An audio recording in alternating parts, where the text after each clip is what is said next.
Color. It was Chagall's anthem. Colors affirm the sanctity and wonder of life.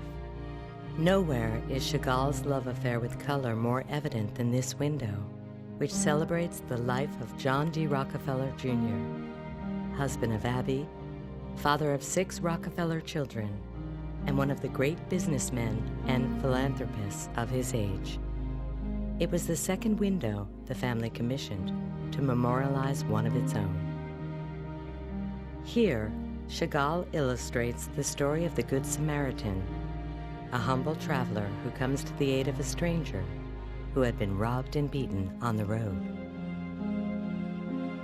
The parable of the Good Samaritan was the subject which we thought made sense, and we felt that in a sense it was part of a family tradition to try to help people in need that we found along the way.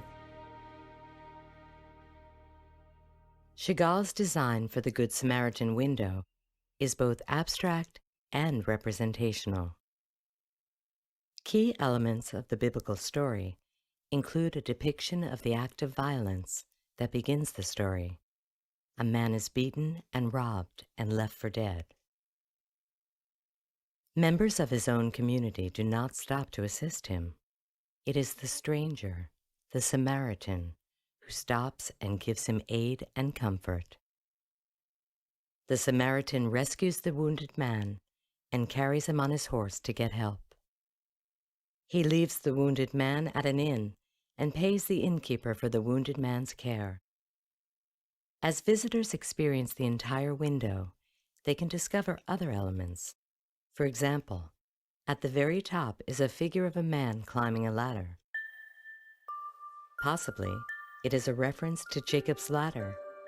Yet when one looks carefully, one notices the man is wearing trousers, not a robe.